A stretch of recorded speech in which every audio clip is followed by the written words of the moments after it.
Hi there, I'm Greg, an engineer with Crucial. Welcome to our tutorial on how to install the new PCIe Gen5 Crucial T700 NVMe SSD. This is an M.2 22x80 form factor with a premium heatsink. In this video, we'll walk you through the steps required to install this SSD in your computer. Let's get started. The first thing you need to do before installing your Gen5 T700 is to check your motherboard compatibility. You can do this by referring to the motherboard user manual or by going online to the manufacturer's website. You want to look for information about the M.2 slots, particularly if they support the PCIe Gen5 protocol. If not, the T700 will still operate properly in a Gen4 slot. You just won't be able to achieve the same speeds as you would in a Gen5 compatible slot. Before you start the installation process, we recommend that you have a well-lit, clean working area. We also recommend that you utilize an anti-static mat or an anti-static wristband to help prevent damage to any components from an ESD event. You'll want to make sure you have all the tools handy, which includes a screwdriver and, of course, your new SSD to install. The third step is to locate the capable Gen5 M.2 slot on your motherboard. The best way to do this is to refer to the user manual for the motherboard. Some slots on the motherboard might not be Gen5 capable, and in order to maximize the performance of the T700, you want to ensure you install it in a Gen5 capable slot. The next step is to remove the built-in heatsink on the motherboard. To do this, you'll want to refer to your user manual for the location and the removal process.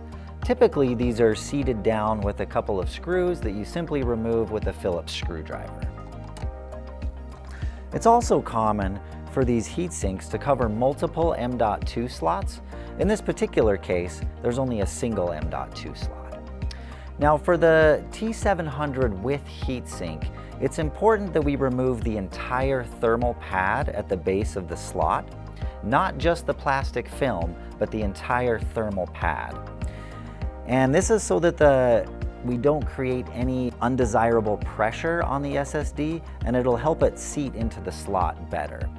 I'm going to use a pair of tweezers to assist in this process. So I will peel this off,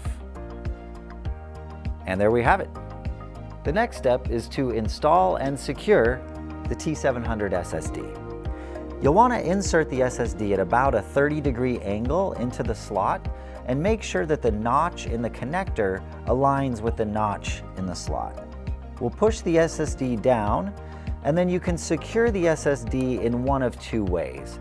Some motherboards utilize a simple screw, in which case you'll simply use a screwdriver to secure the drive, but just make sure to be careful and not over-tighten that screw. A lot of the new Gen5 motherboards actually include a Q-latch feature to secure the SSD. This is a circular plastic latch that rotates clockwise and counterclockwise.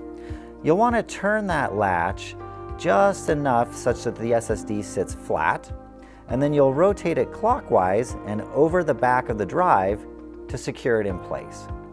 Now, it's important to note that once we've done this, you don't need to reinstall the motherboard heatsink. For one, it simply won't install due to the Z height of this heatsink.